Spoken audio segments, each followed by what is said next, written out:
Pai.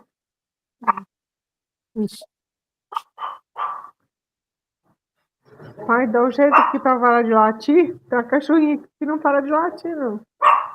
Deus, nosso Pai, agradecemos por tua presença em nossas vidas e pedimos que nos guie com sabedoria e serenidade, para que possamos espalhar amor e fazer o bem a todos os nossos redor. Que nossa reunião seja aberta com paz e serenidade e muito amor com todos. E assim seja. E que o Senhor do Cristo nos abençoe hoje e sempre. Paulo, com a palavra. Pessoal, boa tarde, então. Mais uma alegria aqui, esta tarde com vocês, né? Como todas as outras, muito feliz de estar aqui para falar sobre esse tema bastante intrigante aqui, do ponto de vista espírita, e acrescentar a componente psicológica também, para entendermos aqui que o inconsciente, que o self, se utiliza aí nos sonhos como uma ferramenta psicoterápica para nos guiar e para nos auxiliar na nossa jornada interior, né? Então eu vou falar brevemente aqui sobre os tipos de sonhos que existem, né, e depois focar aqui na questão dos sonhos propriamente do inconsciente, né, que são sonhos que têm esse caráter aqui do self conversando com o ego, para ver se o ego entende ali o que ele está querendo dizer, né, já que no dia a dia as intuições, os insights, a sincronicidade que aparece, ele não está prestando muita atenção, né? Enfim, bom, inicialmente, né, o Jung vai falar que o sonho é um fenômeno natural, né, que ele não é fruto de uma intenção consciente, ao contrário, né, ele provém lá do inconsciente e ele tem uma maneira muito particular de funcionar que não depende da nossa vontade, que não depende da intenção nem do desejo do ego. E quando o sonho responde, né, ele responde de uma maneira. Tudo vai depender ali das circunstâncias, né? Então, o Jung vai dizer que os sonhos, eles são irracionais, né? Essa palavra irracional, entendamos que é nesse sentido, né? De não controlarmos, de não pensarmos, e que eles provêm, eles simplesmente acontecem, né? Então, eles são irracionais, e eles, apesar disso, eles apresentam ali conteúdos que nos atingirão de alguma maneira, e esses conteúdos, eles são atemporais, né? Então, pode aparecer ali no nosso sonho o passado, o presente e o futuro, tudo junto e misturado, né? Então, compreender os sonhos nos ajuda a entender aqui o nosso comportamento, nos ajuda a entender algo que está lá inconsciente que não conseguimos acessar na nossa vigília, não conseguimos acessar no nosso dia a dia, né? Então, eles possuem ali uma espécie de inteligência superior, né? Existe ali uma sabedoria que nos orienta, e nós não conseguimos prestar atenção nisso, nós ignoramos muito os nossos sonhos. Eles mostram os aspectos nos quais nós estamos enganados, nos alertam ali a respeito dos perigos, de alguma forma pode até predizer ali eventos futuros, e mostra aqui o sentido mais profundo da nossa vida, mostrando até mesmo aqui insights mais reveladores. Bom, vejam que os sonhos, falando aqui do contexto histórico, eles sempre estiveram presentes aqui na humanidade. Então, desde a época das cavernas, nós vamos encontrar os sonhos grafados nas paredes, e aí passando pelo Egito, Grécia, Roma, nos textos bíblicos. Então, os sonhos, eles sempre estiveram presentes, de alguma maneira, na nossa cultura. Na Grécia, inclusive, né, as pitonisas ali, elas eram acionadas para curar doenças e até mesmo fazer certas profecias, né, um certo tipo de sonambulismo. Na Bíblia, nós vamos encontrar lá o sonho de José, quando o faraó, José desvendando aqui o sonho que o faraó teve lá com as vacas magras e as vacas gordas, né? E o José aqui, ele vai fazer esse papel do intérprete aqui, como se fosse o terapeuta, né, do faraó, analisando aqui os seus sonhos. No livro Há 2000 anos, nós também vamos encontrar lá a esposa de Pilatos falando para o seu marido para que ele não se metesse ali com Jesus, porque ela teve um sonho, e esse sonho ela via coisas ali bem complicadas em relação a Jesus, né? Então, existem várias abordagens, existem vários fatos aí mostrados na Bíblia e nos textos sagrados acerca dos sonhos. E, com o passar do tempo, com o surgimento das ciências positivas, do materialismo, essa abordagem dos sonhos, ela meio que se perdeu, e ela passou a ser tomada de uma forma muito mística, religiosa, e sem nenhum valor científico, uma vez que não era possível ali a comprovação dos fatos. Mas aí, em 1900, o Sigmund Freud, né, o médico neurologista, que é considerado o pai da psicanálise, ele vai reacender essa questão quando ele lança o livro ali, A Interpretação dos Sonhos, que é um livro muito interessante, e nós encontramos aí, inclusive, em PDF, se vocês quiserem procurar depois, na internet. E aí, o Freud ali, ele vai dizer que os sonhos dos pacientes, eles mostram um caminho para acessarmos o inconsciente e como o inconsciente, ele influencia o comportamento humano, né? Então, isso foi um marco muito interessante aqui na abordagem dos sonhos dentro da psicoterapia. Então, eu vou comentar alguns tipos de sonhos que todos nós temos, e aí nós podemos, ao final aqui, comentar alguma coisa sobre esses tipos de sonhos. Bom, primeiro momento, eu queria deixar claro que todo sonho, ele provém do inconsciente, tá? Então, o que é o inconsciente? O inconsciente é tudo aquilo que nós não conseguimos acessar, que está lá na memória do espírito. E apesar de todo sonho provir ali do inconsciente, existem aqueles que são resultantes do self e que, comumente, nós vamos chamar aqui de sonhos do inconsciente ou simplesmente sonhos do nosso psiquismo. Mas, de antemão, deixar claro isso. Todo sonho, ele é do inconsciente. Mas alguns sonhos, eles serão mais do inconsciente do que os sonhos usuais. Porque existem sonhos de um tipo, sonhos do outro tipo, e aí existem esses sonhos que realmente são ali os sonhos do inconsciente propriamente dito, conversando aqui com o ego, né? Então é o self mandando ali um recadinho para o ego, para que ele entenda o que ele precisa fazer, né? Então, existem os sonhos ligados às nossas inquietações do dia a dia, né? Então, o que são esses sonhos? Primeiro tipo de sonho. São esses sonhos que estão relacionados às nossas preocupações, ansiedades e problemas do cotidiano, que em algum momento eles tomam conta da nossa vida, e todos nós temos problemas, né? E em determinado período da vida, esses sonhos eles vão se apresentar mais ou menos fortes ou mais ou menos constantes, né? E esses sonhos, eles ficam registrados aqui no nosso lobo frontal do nosso cérebro, e aí quando nós dormimos, nós ali vamos acessar. Então, são sonhos passageiros, né? São sonhos que, passando ali o período do problema, eles desaparecem, né? Então, o Jung vai chamar esses sonhos de pequenos sonhos, porque eles são só uma forma de limpeza psíquica ali do nosso cérebro, né? Ou seja, tirar aquelas preocupações, fazer uma catarse, fazer uma limpeza, assim como nós tomamos um passe também, né? Porque acumulamos pensamentos densos, pesados, e aí vamos ao centro espírita, tomamos um passe, efetuamos aquela limpeza. Se estamos sujos de poeira, tomamos um banho e limpamos o nosso corpo, tiramos aquela poeira. Da mesma forma, o nosso psiquismo, ele precisa também fazer essa depuração psíquica. E aí, nós sonhamos. Então, nós sonhamos com aquelas preocupações, sonhamos com as inquietações do dia a dia. Então, por exemplo, estamos com um problema no nosso trabalho, estamos com uma doença na família, ou uma doença em nós, uma dívida para pagar, e aí ficamos ansiosos por algo que vai acontecer, um concurso, uma viagem, ou algo do tipo.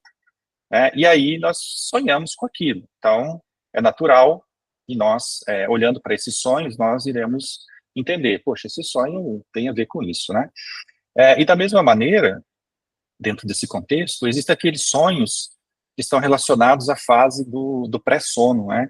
Onde nós estamos assistindo um filme, onde nós estávamos numa festa, onde nós estávamos lendo um livro, e aí nós adormecemos. Ou ainda nós estamos assistindo TV ali, e aí fica aquela voz de fundo falando, né? Outro dia eu adormeci assim, eu estava assistindo uma palestra do Divaldo, e aí eu adormeci. E aí no meu sonho, eu sonhava que eu estava assistindo uma palestra do Divaldo. na verdade, eu estava assistindo a palestra dele, mas eu estava mais para lá do que para cá, né? Então, são aqueles sonhos que estão relacionados aos eventos da fase do pré-sono, né? Então, por exemplo, assistimos um filme de terror, um filme de guerra, daí a gente sonha que está explodindo tudo, que está metralhando todo mundo, ou algo do tipo.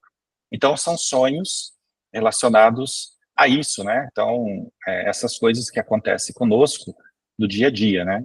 E aí podemos incluir aqui também os sonhos por estímulos fisiológicos. Por exemplo, comemos demais, ou vamos dormir com sede, ou bebemos muita água antes de dormir, e aí os sonhos aí, eles podem refletir os nossos problemas orgânicos naquele momento, né? Então, a pessoa come demais, ela vai dormir.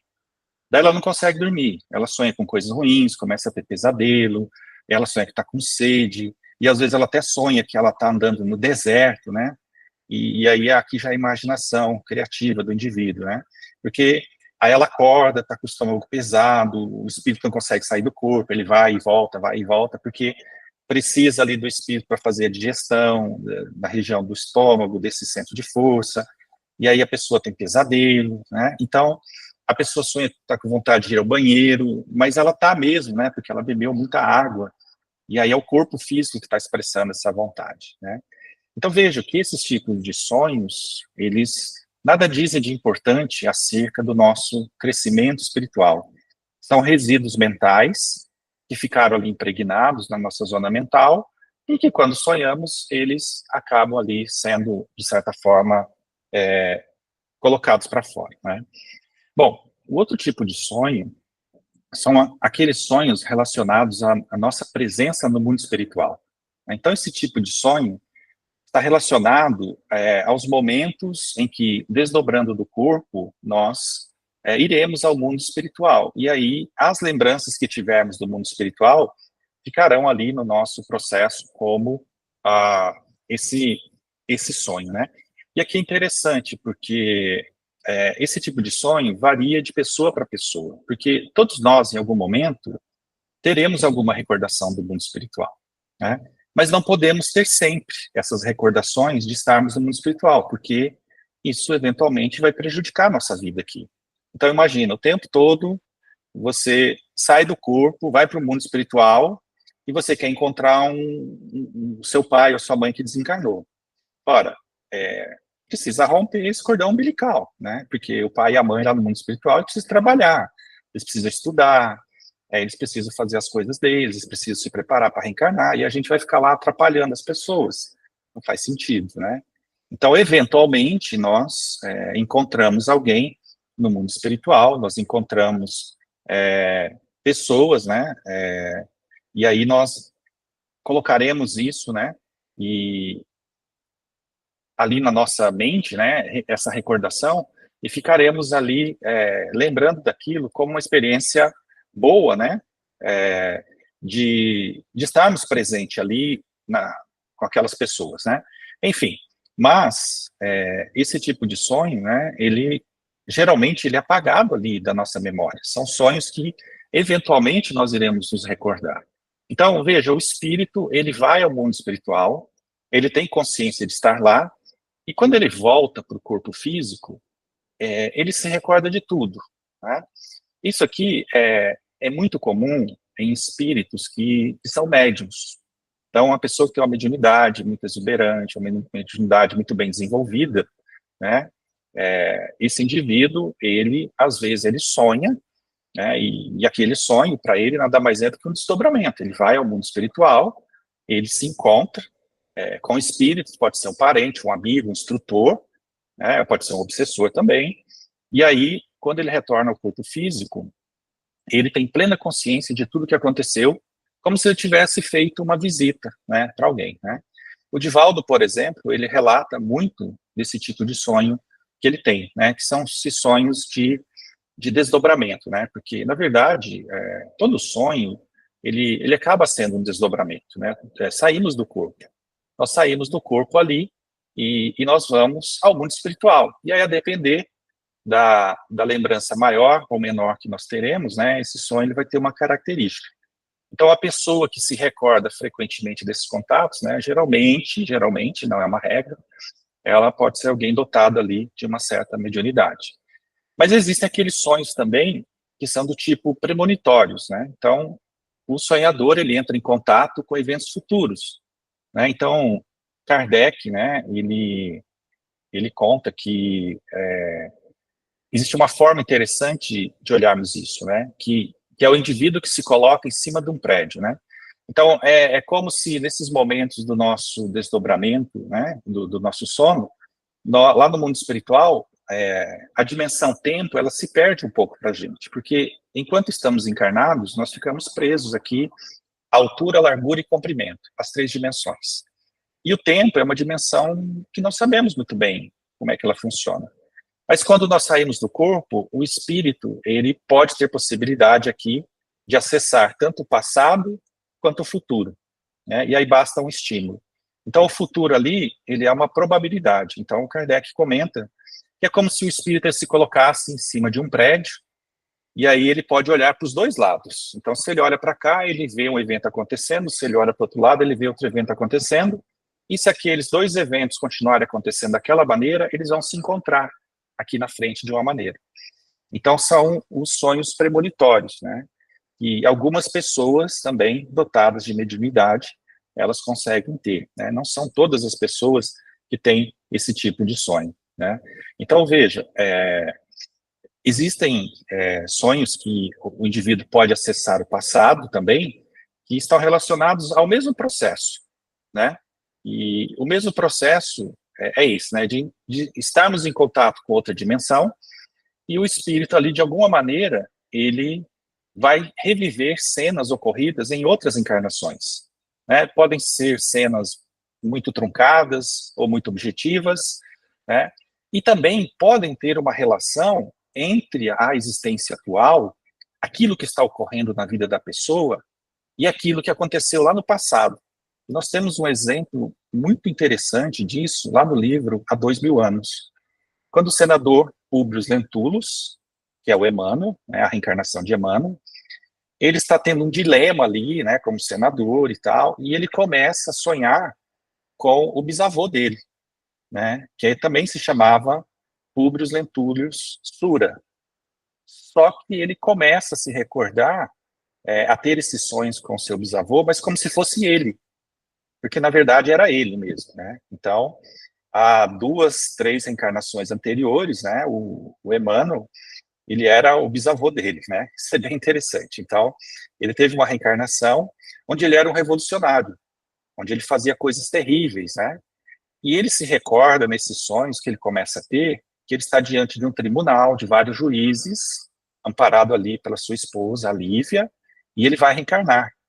E ele se compromete ali a fazer melhor agora, nessa reencarnação. Então, veja que interessante, né? Chegou um determinado momento da vida da pessoa que ela se encontrou no dilema. E aí ela começa a sonhar e se recordar de outras vidas. E aquilo impacta muito, né, o senador na época, porque ele vai se confidenciar ali, ele vai se consolar com seu amigo, né, seu amigo pessoal, e eles começam a dialogar sobre reencarnação, sobre os planos deles, a questão política de Roma, do cristianismo, enfim, de tudo que eles estão vivendo ali, né? Então, isso também é uma forma do espírito acessar ali o seu passado, e, claro, por motivos de evolução, é um aviso, olha, toma cuidado, né? Olha o que você está fazendo, né? Então, nesse contexto, é interessante percebermos que, muitas vezes, né, nós somos levados ao mundo espiritual para recebermos ali uma instrução, né? Muitas vezes nós, olha, sonhei com meu pai, com meu avô, sonhei com alguém, e acordei com uma saudade, acordei pensando nisso, acordei pensando naquilo, né? Inclusive, o irmão X, ele relata aqui, né, num dos seus livros, né, no livro Cartas e Crônicas, que Napoleão Bonaparte, né, em 1799, ele foi retirado do corpo e ele foi levado ao mundo espiritual para receber ali instruções sobre o andamento da sua reencarnação. E lá, nesse livro, muito interessante, né, Napoleão e Kardec, é o título lá do capítulo, se vocês tiverem curiosidade de ler, Napoleão é levado ao mundo, ele é tirado do corpo, é levado ao mundo espiritual e ali existe uma assembleia de espíritos superiores, né, tanto de filósofos, músicos, pintores, espíritos muito nobres, e o Allan Kardec ali, que era o seu protetor. E aí desce ali uma escada de luz do mundo superior, e desce ali nada mais, nada menos que o Espírito da Verdade. E Napoleão se ajoelha diante dele, e aí é relembrado a Napoleão, olha, não se empolgue, você tem uma missão, que é não deixar a França cair nas mãos da Inglaterra, porque daqui a pouco, né, o Espiritismo, eu estou traduzindo aqui mais ou menos o que foi dito, né, ele deverá vir à Terra, tanto é que depois, em 1804, Allan Kardec, ele reencarna, para dar início ali à sua missão, e Napoleão Bonaparte ele vai ser tutoriado por outro espírito.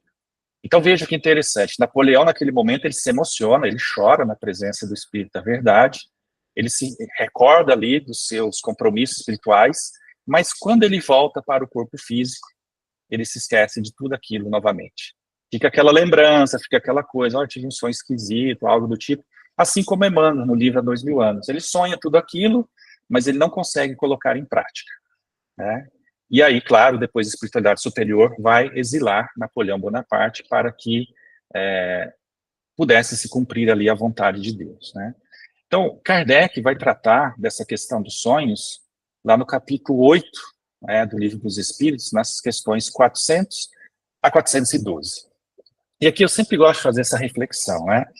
Veja que, em média, nós dormimos cerca de 8 horas por noite, né? E corresponde aqui a 1/3 do dia, já que o dia possui 24 horas, né? Ou seja, de certa forma, ao longo da nossa vida, nós passaremos 1/3 da nossa vida no mundo espiritual, desdobrados. Então, por exemplo, uma pessoa que tenha 90 anos de idade, ela passou 30 anos no mundo espiritual, né, enquanto estava encarnada. Uma pessoa que tenha 70 anos de idade passará 23, aproximadamente 23 e alguma coisa, anos no mundo espiritual. Uma pessoa de 60 anos passou 20 anos no mundo espiritual, né? E aí, o que nós estamos fazendo nesses momentos, né? Então, toda vez que formos dormir, fazer uma prece, pedir a espiritualidade para irmos ao local de trabalho, continuar estudando, aprendendo, para que, quando saiamos do nosso corpo, nós não iremos dar aqui, né, margem, né, a aquilo que nós não temos coragem de fazer enquanto estamos encarnados, mas fora do corpo, aí nós damos margem ali à nossa inferioridade, né, ir a lugares umbralinos, fazer coisas que nosso crivo moral, ele não nos deixaria fazer enquanto nós estamos aqui na vigília, né. Então, esse é o segundo tipo de sonho. E o terceiro tipo de sonho são sonhos do nosso psiquismo, ou também chamados sonhos do inconsciente. Jung vai chamar esses sonhos de grandes sonhos, né? Porque são uma conversa entre o self e o ego, né? E o self, ele vai tentar fazer com que o ego ouça o que ele tem a dizer, né? Então, rapidamente, só para que nós entendamos aqui, né? O Freud, quando ele lança esse livro em 1900, ele coloca ali uma abordagem acerca dos sonhos. E isso impactou muito o Jung, porque o Jung, ele já estudava, ele já pensava sobre essas coisas, que ele nunca tinha encontrado alguém, que naquela época, né, não tinha Facebook, não tinha Instagram, essas coisas, e ele ficou fascinado ali com o livro do Freud, né?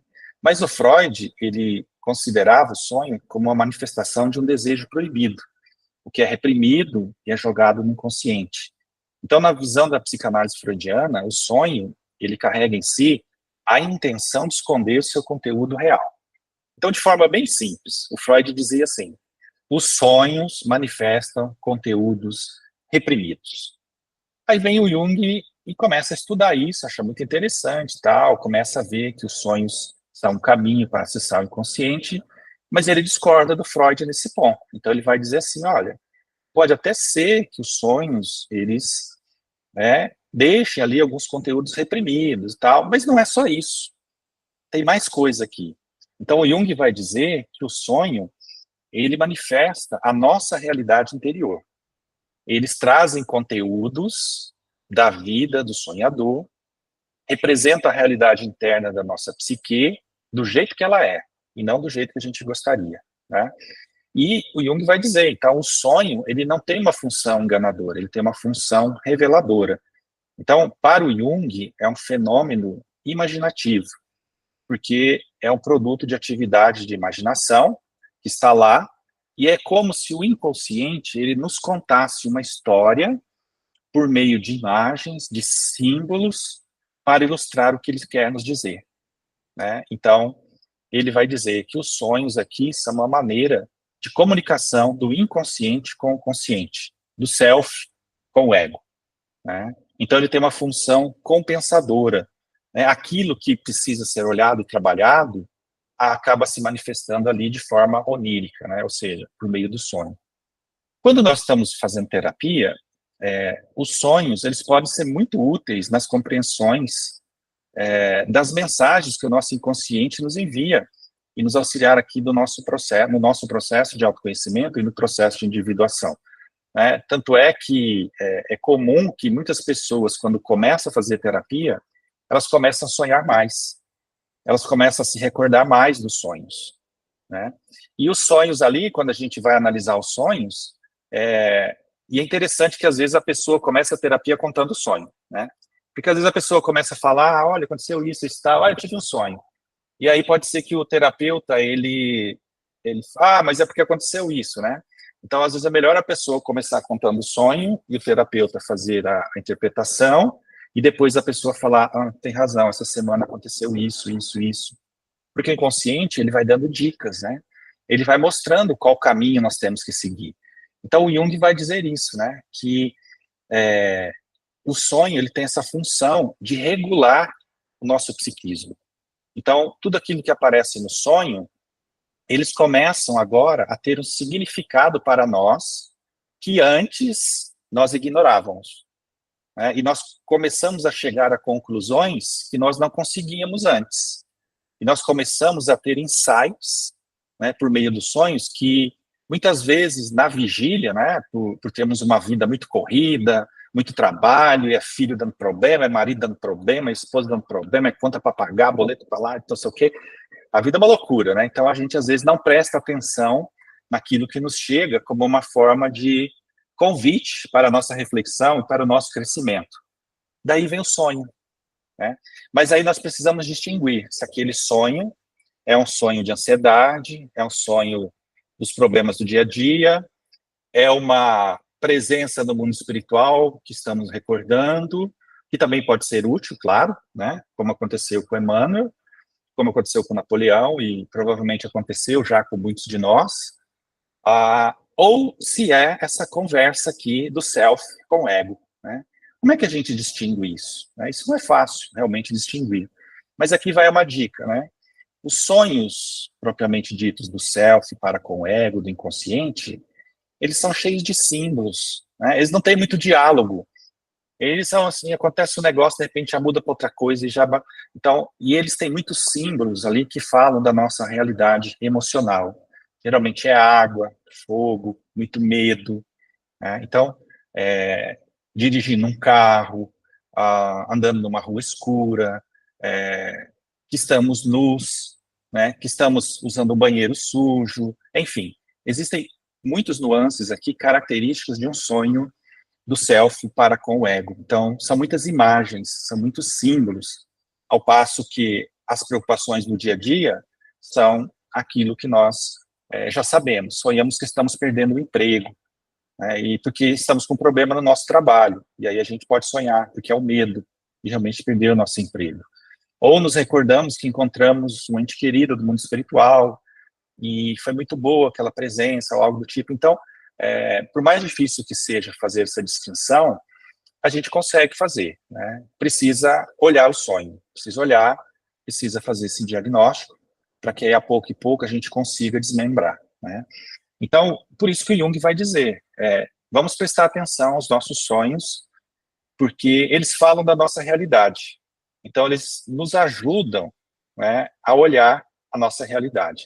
Então, eles vão se apresentar na forma de imagem, de metáfora, de símbolo, né? Porque o objetivo da psicologia analítica é buscar o sentido a essa narrativa, né? Então, o inconsciente está contando uma história por meio de símbolos, imagens e um monte de coisas, emoções, né? E aí nós temos que olhar, né? Temos que ver que ali existe uma comunicação, existe uma janela ali que está tentando orientar a nossa existência, né?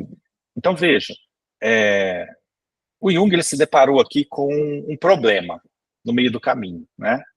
Porque os pacientes do Jung, eles começaram a trazer muitos sonhos para ele. E sabe uma coisa interessante aqui? É que o Jung ele conseguiu prever a Primeira Guerra Mundial por meio dos pacientes dele, dos sonhos que eles traziam, né? Então, alguns pacientes, provavelmente com uma certa sensibilidade, com uma certa mediunidade, que tinham sonhos premonitórios. E ele relata isso tanto para a Primeira Guerra Mundial quanto para a Segunda Guerra Mundial. E não só isso, né? Jung se deparou com um problema, porque quando ele ia analisar os sonhos dos seus pacientes, os seus pacientes começavam a trazer símbolos, imagens, que ele sabia que aquela pessoa não conhecia. Vamos lembrar que nós estamos falando aqui do século XX, né, do século XIX, né, ali, comecinho do século XX, final de um, começo do outro, né, e as pessoas não tinham acesso à literatura, não tinham acesso à informação, poucos liam jornais, não tínhamos internet, não tínhamos televisão, isso vai acontecer lá na frente, né. E o Jung, como ele era um cara muito estudioso, ele era um cara bastante intelectualizado, lia muito, viajou muito, né, tinha um certo poder aquisitivo, ele percebia que as pessoas estavam falando dos símbolos da Grécia, as pessoas estavam falando das pitonisas, as pessoas estavam falando lá dos símbolos, né, do olho que tudo vê, estavam falando de símbolos da maçonaria, que ainda não estava bem assentada ali, mas que já estavam presentes lá no psiquismo. Ou seja, como é que essa pessoa pode falar dessas coisas se ela nunca saiu daqui? Eu sei que essa pessoa aqui, ela nasceu, viveu e vai morrer aqui. Ela nunca teve acesso a outra cultura. Mas ela trazia ali nos sonhos, os símbolos dos alquimistas, os símbolos dos faraós, os símbolos religiosos de outras religiões, incas, maias, astecas. E ele falou, meu Deus, de onde está vindo isso? Então ele vai dizer o seguinte, que nos sonhos, aqui é a teoria de Jung, tá, pessoal? O indivíduo, ele acessa o inconsciente coletivo. Daí ele explicar ali a premonição, né? Olha, o indivíduo acessa o inconsciente coletivo e aí ele entra em contato com outras realidades que não sejam as suas.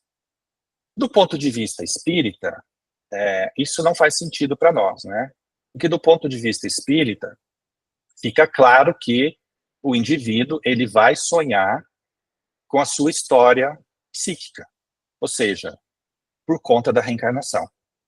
Então, se nós lembramos como, por exemplo, o Emmanuel tem aquele sonho, se recorda de uma vida passada, onde ele era senador, é porque ele viveu aquilo. Se nós nos recordamos aqui daqueles projetos que aconteciam em Roma, na Grécia, das pitonisas, dos sacerdotes, enfim, de determinados cultos religiosos, de determinadas simbologias, é porque muito provavelmente nós estivemos por lá, vivenciamos aquilo, né? O que não significa, eventualmente, que a pessoa que tem uma certa mediunidade não possa acessar o passado, né, de alguma maneira, ou o futuro, de alguma maneira. Mas veja que o Jung, ele precisava explicar a teoria dele, então ele vai dizer, então a pessoa acessa símbolos, imagens do inconsciente coletivo, né? Então, para nós espíritas, isso não faz muita diferença, porque nós vamos acessar aquilo que de fato é importante para nós, né? Então, o inconsciente aqui para nós está relacionado a tudo aquilo que nós já vivemos no nosso passado, né? Bom, então veja, em determinado momento, o Jung ele vai romper com Freud exatamente por conta dos sonhos, né? Porque em determinado momento, depois se quiser eu posso entrar nessa temática aqui, eles contavam sonhos ali uns para os outros, né? Então o Jung ele fica muito empolgado aqui e ele vai contar o sonho que ele teve, né, para o Freud, né? Então ele vai dizer que ele sonhou que ele estava na casa dele, isso é o Jung, né? Olha, eu sonhei que estava na minha casa e eu estava no primeiro andar, numa sala de estar muito confortável, agradável, e ela era mobiliada ali no estilo do século XVIII, né, o século anterior ao qual ele estava vivendo. E ele falava, nossa, eu fiquei muito admirado, porque eu nunca tinha percebido aquela sala daquela maneira. E aí ele começa a se perguntar no sonho, como será que é o andar de baixo? Aí ele desce, ele chega ali a um cômodo muito escuro, né, com as paredes diferentes, e uma mobília já do século XVI. Então eu vejo que já voltou 2 séculos. E ele diz, ou talvez mais antiga. E aí ele fica mais curioso ainda, e aí ele quer conhecer mais a casa. Então ele desce até o porão, onde ele encontra uma porta, e essa porta abre ali para um lance de escadas, e ele se encontra ali numa sala muito grande, uma sala abobada, né? Bobadada, né? Na forma de abóbada. E aí o piso é grande, é frio, as paredes são muito antigas, ele examina o material ali, e aí ele conclui que ele estava na época de Roma.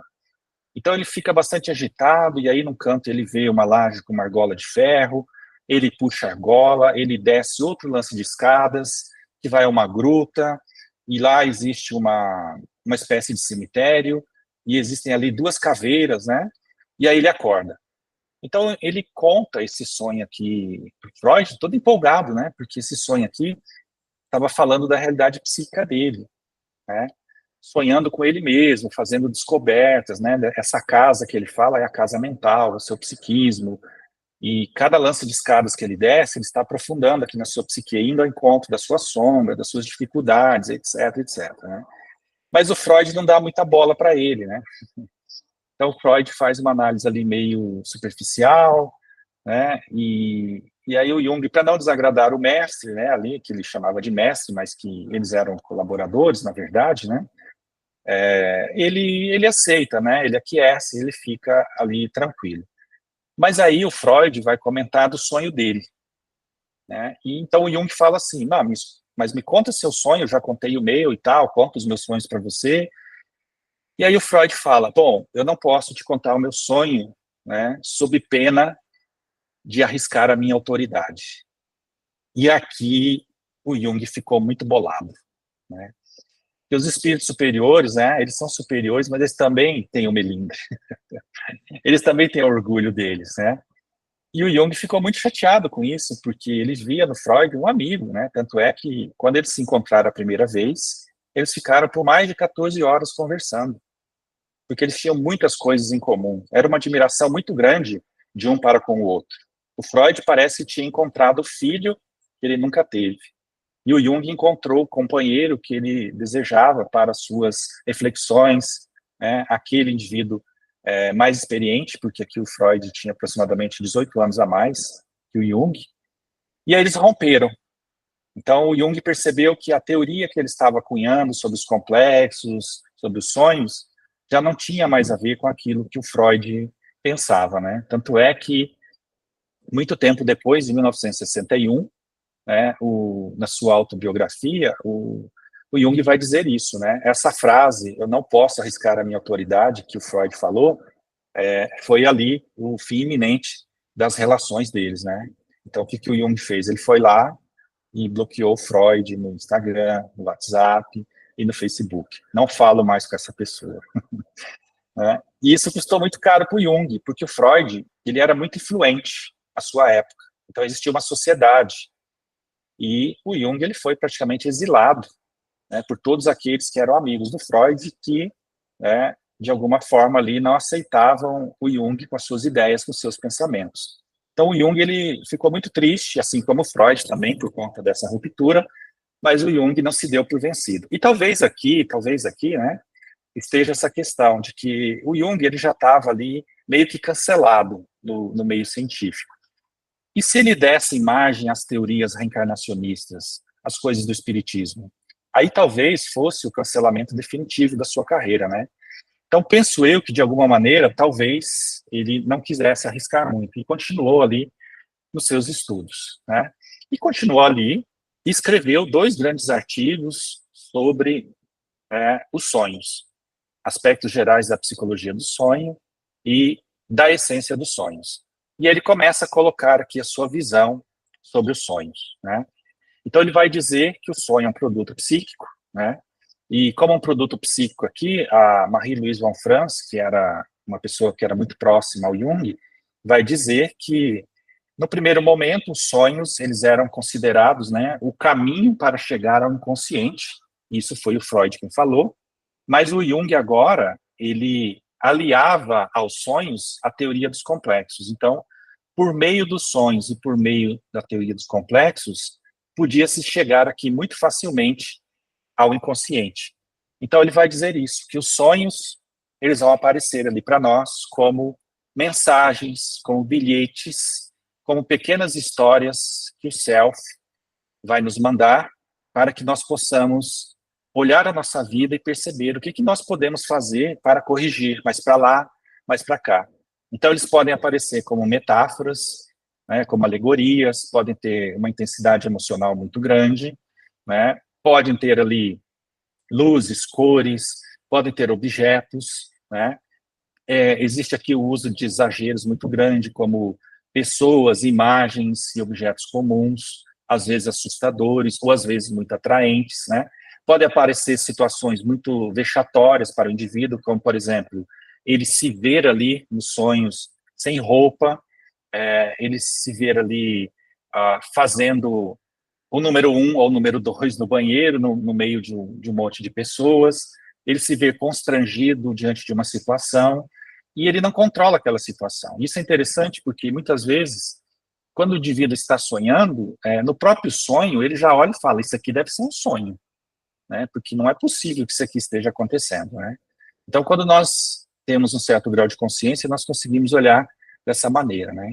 Então, esses sonhos do psiquismo, eles aparecem como uma historinha, uma metáfora, uma parábola, e quando nós estamos passando por alguma dificuldade, um momento de mudança, um fechamento, um início de ciclo, esses sonhos vão aparecer. Quando nós estamos na metanoia, eles vão aparecer, né? Então, existem aqueles sonhos que são sonhos recorrentes. É aquele sonho que todos nós sempre temos, sempre estamos sonhando com aquilo, de uma maneira mais ou menos parecida. Então, um lugar que visitamos, alguma tarefa que estamos realizando, um momento doloroso pelo qual passamos, e aí a gente precisa prestar atenção nisso, porque ali o inconsciente, ele está querendo nos falar alguma coisa, né? E aí o Jung vai dizer algo muito, mas muito interessante. Ele vai dizer assim, por mais que você sonhe com o seu vizinho, com a pessoa do centro espírita, com seu marido, com seu filho, com alguém do seu trabalho, em verdade, você não está sonhando com essas pessoas. Você está sonhando com você. É que essas pessoas, elas representam algum aspecto da sua personalidade que vão aparecer ali no sonho. E aí a gente precisa interpretar. Olha, estou sonhando com essa pessoa, estou sonhando com esse indivíduo. Não está sonhando com a pessoa. O inconsciente está trazendo essa pessoa porque ela significa algo para você. O que essa pessoa significa no dia a dia? Como é que você vê essa pessoa? Essa pessoa é terrível, essa pessoa invejosa, apareceu no meu sonho. Pois é. Então, o seu inconsciente está falando para que você olhe essa parte sua que é invejosa, essa parte sua que é sombria. Não é da outra pessoa. Então, veja que interessante. O inconsciente vai trazer pessoas, situações, mas que falam sobre nós, não é sobre os outros. Então, por mais que sonhemos com outras pessoas, em verdade, nós estamos sonhando conosco, com a gente mesmo. Então, quando eu sonho com alguém que eu admiro muito, intelectualmente, moralmente, eu estou sonhando com um aspecto do meu self, aqueles aspectos bons que existem em mim e que o inconsciente está falando. Olha, muito bem, você está indo no caminho correto. Muito bem, acolha isso, né? E também, quando eu sonho com alguém que eu não tenho muito apreço, ou com alguém detestável, né, ou com alguém de má vida, do cotidiano, do trabalho, da mídia, né, eu estou entrando em contato com partes internas minhas que não foram bem trabalhadas. E elas se apresentam ali para mostrar que esses conteúdos, eles estão ganhando vida, e eles estão comandando a minha vida. Então, é o nosso lado sombrio pedindo atenção, né? Então, esses sonhos são muito interessantes. Então, a Von Franz, já caminhando aqui para o final da nossa exposição, ela diz assim, no livro O Caminho dos Sonhos, na primeira metade da nossa vida, os sonhos, eles vão se referir mais a uma adaptação dinâmica da vida exterior, né? Da nossa personalidade, do nosso emprego, das preocupações do dia a dia. Mas a segunda metade da nossa vida, eles começam a ser sonhos mais relacionados ao nosso psiquismo, ou seja, dessa conversa que o self quer ter com o ego, para falar assim, olha, nós já chegamos aqui na metade do caminho, e daqui para frente precisa ser diferente. Então, o sonho, ele vem como uma possibilidade do self atingir o ego, e o ego entender o que está sendo dito, para que ele possa ter agora algum insight sobre aquela mensagem, né? Os últimos sonhos, né, que nós tivemos, eles estão falando da nossa realidade.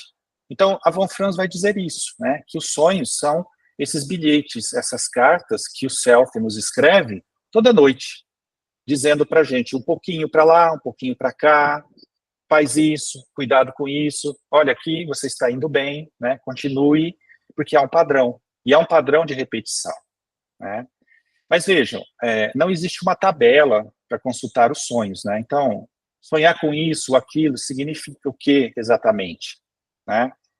Na minha família tinha uma tradição, né, assim, sonhar com morte é vida, sonhar com não sei o que é isso, né, sonhar com um número tal é isso, sonhar com um determinado animal, você joga no bicho, né, cuidado, é proibido, né, a gente tem que tomar cuidado com essas coisas.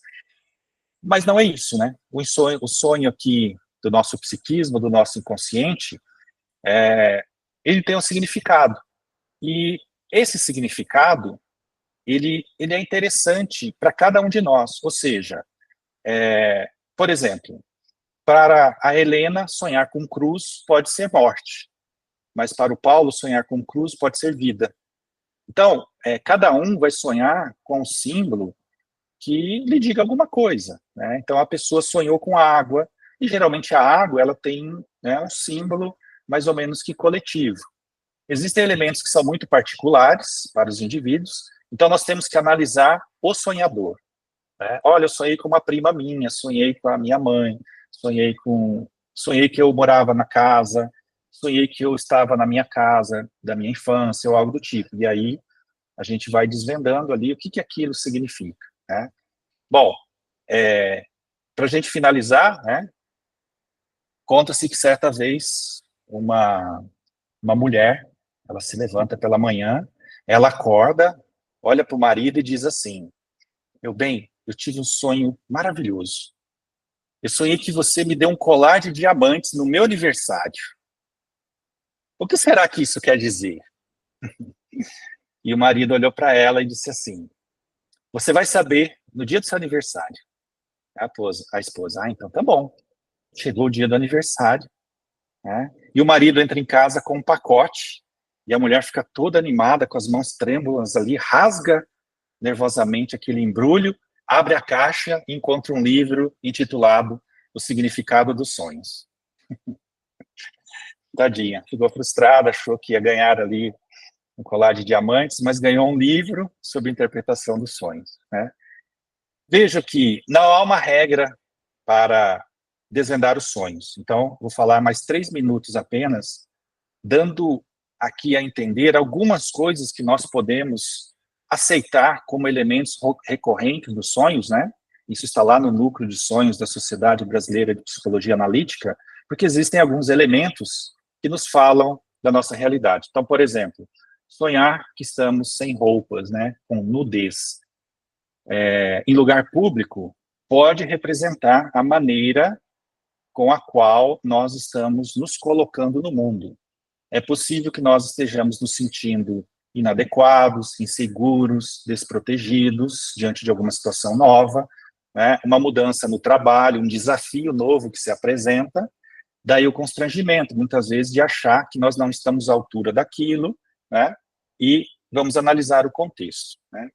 Como o sonho do Jung, sonhar com casa. Então, toda vez que sonhamos com a nossa casa, a casa da avó, a casa do pai, da mãe ou algo do tipo, né? Geralmente está se referindo a nós e a nossa estrutura psíquica, né? É a nossa casa mental, né? Então, por exemplo, sonhar que a nossa casa tem cômodos a mais, como Jung sonhou, né? Então, estamos nos descobrindo, estamos olhando que essa casa ela é maior do que a gente pensou. E nessa casa tem um porão, nessa casa tem escadas. Então, a cada nível que nós descemos, estamos acessando cada vez mais aquilo que fica lá no escuro, né? Porque o porão é essa simbologia, aquilo que fica no escuro, que fica trancado e que a gente precisa olhar de vez em quando. E agora temos que olhar, né? Se for aquela casa que moramos na infância, isso nos ajuda a localizar no tempo e no espaço a problemática ali que o sonho está trazendo, né? Sonhar com carro, por exemplo, pode sugerir a dinâmica que nós estamos nos movendo pela vida, né? Estamos dirigindo muito rápido, estamos dirigindo com prudência, estamos nos divertindo, estamos com medo. Quem é que está dirigindo o carro? É você que está dirigindo o carro? É um homem que está dirigindo o carro? É uma mulher que está dirigindo o carro? Você está no banco da frente, você está no banco de trás? O seu carro tem freio? Porque às vezes a pessoa sonha que não consegue frear o carro. Você está numa subida, está numa ladeira, está subindo, está descendo, para onde que você está indo, para onde que esse carro está se movimentando. É muito comum as pessoas sonharem que deixaram o carro em algum lugar, depois vão voltar, o carro não está lá, ou que está sendo assaltada. Quem são esses assaltantes? Quem é que rouba? Quem é que promove isso? Né? Então, tem vários elementos simbólicos aqui para analisar. O carro foi roubado, né? Quem é que tira de nós esse movimento de perante a vida?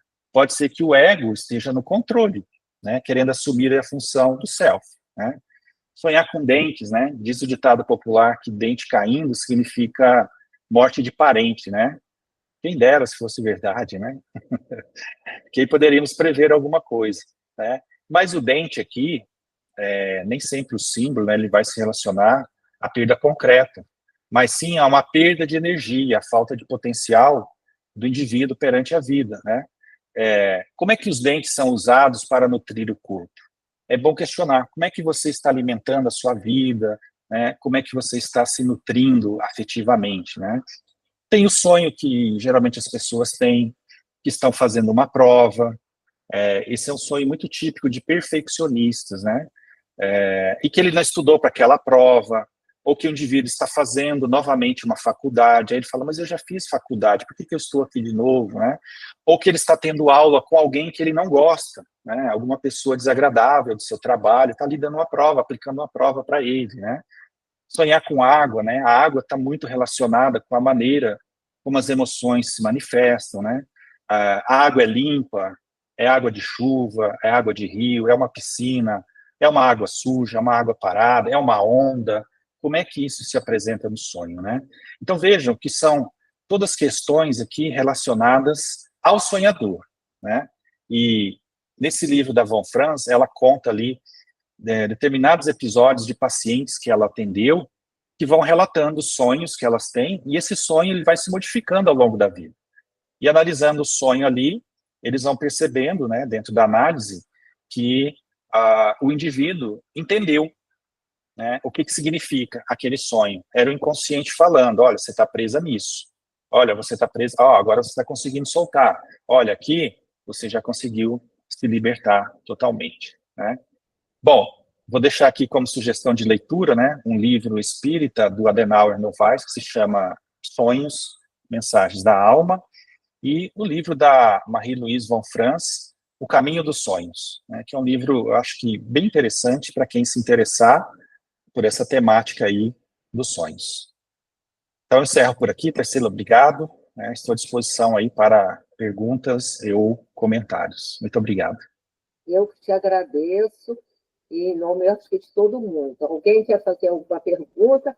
Hoje nós não temos o Toninho aqui, o Toninho geralmente faz perguntas, porque é aniversário do sobrinho dele, que veio lá de Florianópolis, e a pessoa até que paga os ceareiros para a gente poder ter esse momento, né, que pode durar mais de uma hora. A Helena levantou a mão. Fala, Helena. Paulo, teve um momento que você falou metanoia, e eu não consegui contextualizar essa palavra.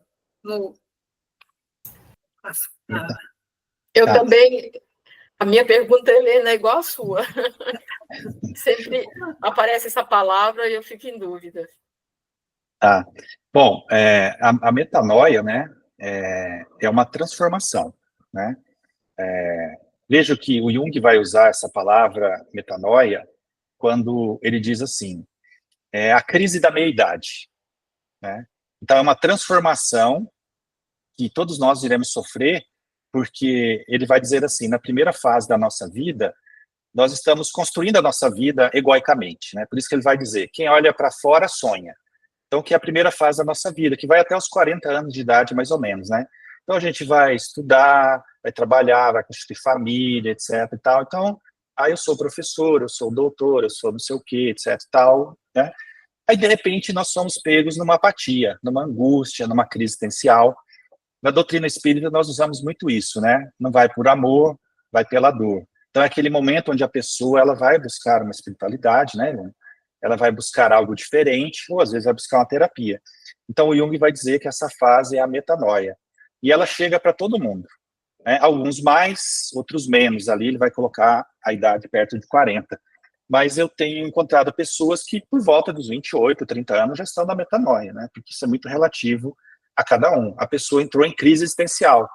Então, ela começa a olhar para a vida dela, ela tem dinheiro, ela tem um bom emprego, ela é feliz na família, mas falta alguma coisa, ela está incomodada, porque ela está ansiosa, ela começou a ficar depressiva, ela não dorme direito, algo do tipo, e aí ela entra nesse olhar que vai ter que se direcionar agora para dentro. Então, por isso que o Jung diz, quem olha para fora sonha, a primeira fase da nossa vida. Aí, quando entramos na metanoia, ele vai dizer, mas quem olha para dentro desperta. Então, a metanoia é essa fase de transformação espiritual que nós vamos sofrer, é uma mudança de rumos na nossa vida, né? É essa fase onde todos nós precisamos mudar a maneira de olhar para a vida. E eu sempre brinco disso, que a metanoia, ela sempre vem acompanhada de um pouco de paranoia, né? Porque a gente começa a enlouquecer, fala, meu Deus do céu, quanto mais eu rezo, mais assombração aparece, porque, olha, e aquela fase que nós somos espíritas, toma a liberdade de falar isso, porque tenho conhecimento de causa, você está lá no centro espírita, 20, 30 anos, mediunidade, trabalho mediúnico, caridade, palestra e tal, mas você está incomodado, parece que, não sei, olha, o espiritismo preencheu a minha vida, mas parece que aquele vazio voltou agora, né? É a metanoia, que é a hora de olhar para dentro e perceber se eu não estou usando apenas o espiritismo para me preencher egoicamente. Quantos espíritas usam a tribuna espírita apenas por conta do ego, né? Quantos profissionais usaram a doutrina espírita para se projetarem profissionalmente, psicólogos, médicos, terapeutas, e aí a fama que a doutrina lhes rendeu, utilizam hoje para ganhar dinheiro e abandonaram a doutrina, né? E nada contra, cada um faz da sua vida o que achar mais interessante, né? Mas é essa fase de olhar interno, de conhecimento, né? Então essa crise que se apresenta para todos nós, né, Helena? E aí a metanoia, ela chega, ela se apresenta, e aí nós temos que dar conta dessa demanda. Se quisermos, se não quisermos, tá tudo certo, né? A vida vai seguindo aí conforme ela tenha que seguir para cada um de nós. Mais alguém? É bem interessante essa história dos sonhos, né? Todo mundo já sabe aqui que eu faço a psicoterapia com o Paulo, né? E aí, cada dia eu sonho mais. Antes eu não me lembrava praticamente nada dos meus sonhos, e agora, no mínimo umas 2 vezes por semana, eu estou me lembrando e querendo conversar com ele sobre o que isso representa na minha vida no momento, né? Porque o psicoterapeuta, ele dá esse rumo que a gente precisa, né? Então, isso é muito esclarecedor, tá? Se ninguém tiver mais nada, deixa eu ver quem é que eu vou pedir para fazer a prece. Deixa eu ver todo mundo que está aqui, que nunca fez prece, está na hora de fazer, né? Lalesca, você poderia fazer a nossa prece final, mas antes eu vou dar um recadinho. Primeiro vou ver se a Lalesca combina, tá? Eu estou vendo que ela está aqui, eu abri aqui com as pessoas. Tarsila, vai ter aula semana que vem, Tarsila? Pois é, esse aqui eu vou dar uns recadinhos aqui. Eu acho que a Lalesca ela não conseguiu me ouvir, não. Maria, você faz a prece? Você tá Tarsila, fazendo? eu estou com dificuldade para falar. Tá. Eu vou escolher outra, eu vou escolher outra. Eu já achei. Ah, a Maria de Fátima Paixão abriu. Maria de Fátima Luna, você está me ouvindo? Se você tiver, abre o microfone. Vamos aguardar um pouquinho. Enquanto isso, eu vou dando uns recadinhos, tá?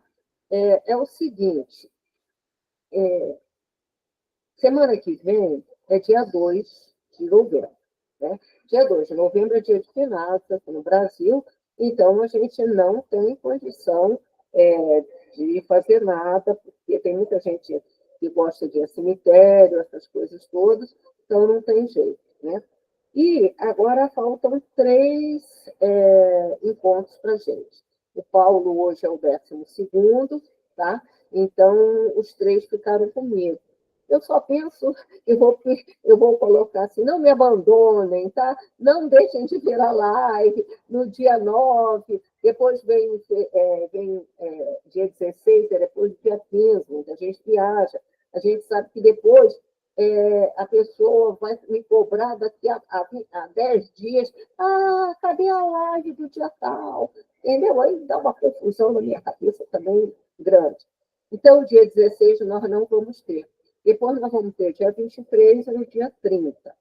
No dia 9, nós vamos fazer o Reino de Deus, tá? Eu estou tentando fazer o melhor que eu puder, tá? E eu vou contar uma história, depois a gente vai entrar nas afirmações de Joana e de Emmanuel sobre o que é o Reino de Deus, o próprio Kardec, né, que a gente vai buscar. Então, vai ser dia 9 de novembro, o Reino de Deus.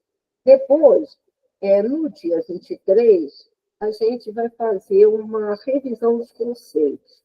Tá? Nessa revisão de conceitos, eu não tenho o conhecimento que Paulo tem, tá? Em termos de Jung, de Joana, eu estou vendo tudo que eu posso. AME Brasil, AME não sei das quantas, Divaldo lá, que desde os 21 eu fui olhar quando é que eu comecei a ver essa série psicológica, foi no final de 2020. Tá? Só um minutinho que eu vou espirrar. Eu liguei um ventilador aqui, que é um indicador, e está jogando muita coisa em cima de mim. Então, no dia 23, nós vamos fazer uma revisão. E eu assisto uma live que é Elahá, Cristiane Bru, essa Cristiane Daniele, Cristiane Bru, não, Daniele, não sei das quantas, Daniele Bru. Ela faz uns vídeos maravilhosos. E eu consegui, ela coloca esses vídeos à disposição. Eu resgatei esse vídeo, foi dia 17 de setembro, e ela faz um retrospecto sobre a evolução do ser humano, sabe? Principalmente na Grécia, ela começa na Grécia, né? Com a mediunidade das pitonisas, aquela coisa toda. E o vídeo é maravilhoso, são 11 minutos de vídeo. Então, eu recomendo a vocês, não percam o do dia 23, tá? E aí, se o Paulo tiver e puder esclarecer alguma dúvida, eu passo para o Paulo, porque se foi eu não tenho esse aprofundamento. Mas tem umas coisas interessantes que eu busquei para esse dia também, que é a revisão dos conceitos. E no dia 30, que é a nossa finalização, eu vou mostrar para vocês. Eu comprei, há algum tempo atrás, um livro que eu voltei a reler sobre Joana e Jesus. Deixa eu pegar ele daqui, ele está fácil. Estou mexendo com ele. Então, esse livro aqui, eu não sei se vocês conseguem ver, Joana e Jesus. Eu até falei para o Paulo sobre esse livro, e ele conhece o autor, que se chama César Braga Said. Eu não sei se é Said ou Said, tá? Ele mudou, ele é paranaense, mas ele foi para Nova Iguaçu, que é na Baixada Fluminense. Ele é professor de pedagogia, de psicologia. Então, Said. Hã? Said. O que é? César Braga Said. É Said? Tá. Isso. Você conhece esse livro, Margarete? Eu conheço outros dele. É Tá. porque o André Trigueiro cita ele lá do Rio de Janeiro. Tá. Então, é um livro muito interessante. Então, nesse fechamento, vou pegar algumas coisas de Joana que normalmente a gente desconhecia, ao menos eu desconhecia, e aí eu vou projetar e depois a gente vai fazer um fechamento. E eu estou buscando música também, vai botar umas músicas que tenham relação com o tema. Então vão ficar 3 comigo. Não me abandonem, viu, Paulo? Por favor, também não me abandonem. Então é isso. E eu acho que a Maria de Fátima, a aluna, não me ouviu. Ela deve estar ligada, mas não está ouvindo. Então, eu vou pedir a Margarete para fazer a prece final de hoje, agradecendo muito ao Paulo, porque hoje é a última que ele apresentou, Jung e Joana, né? E hoje foi muito importante, porque ele falou muito de Jung, mas ele foi na Joana para resgatar essa história do inconsciente coletivo que Joana fala, que é o inconsciente das nossas reencarnações. Jung, infelizmente, e puxaram a orelha dele quando ele voltou, né? Ele não teve essa condição de falar isso. Mas Joana nos dá esse recado, tá bom? Tá? Tem uma dessas lives, eu coloquei até um texto de Joana, se eu não me engano, é Momentos de Saúde, tá? Para a gente fazer uma análise também, eu acho que é no dia 23, tá bom? Então é isso, Margarete, com a palavra, tá? Só temos que agradecer muito, muito Paulo, né, rogando a espiritualidade amiga, todas as bênçãos, a sua generosidade de compartilhar esses conhecimentos e abrir as portas para que a gente possa ser estimulado a continuar esses estudos, é muito importante, né? Então, neste momento em que elevamos os nossos pensamentos para agradecer ao Pai da vida, todas essas bênçãos, principalmente esse desenvolvimento, para que possamos estar aptos a nos recepcionar como espíritos eternos e a recepcionar todos esses nossos próximos com muito amor. Senhor, te agradecemos essa oportunidade. Abençoa todos nós, principalmente o nosso palestrante, para que ele continue a nos incentivar ao estudo. Assim seja, graças a Deus, que tenhamos uma excelente noite, uma excelente semana e que possamos nos reencontrar. Assim seja, graças a Deus. Que os cearenses do Cristo, sob a tutela, Assim seja, graças a Deus. possam nos abençoar. Meu agradecimento a todos que estão participando desses estudos, porque eu estou ficando assim, ainda mais idiota do que eu já era, sabe? Mas com conhecimento de que eu era idiota. Não, brincadeira. Eu gostei demais, estou adorando. Nem sempre eu vejo total no dia da aula, mas depois eu sempre revejo todas as aulas 2, 3 vezes, porque eu acho muito importante, muito interessante. Acho o Paulo um ótimo expositor, gosto demais da aula dele e da opinião também, né, das minhas amigas, meus colegas do curso. E amo a Tarsila, porque ela tem um jeitinho todo especial de colocar para a gente aquilo que a gente precisa saber. Então, muito obrigada do fundo do coração a todos vocês, tá? E espero que o Paulo continue conosco também, né, nesse curso e em outros que vierem. Obrigada, Dalva. Então, Obrigada eu vou parar a gravação aqui, e se alguém ainda quiser continuar, deixa eu parar a gravação. A gente pode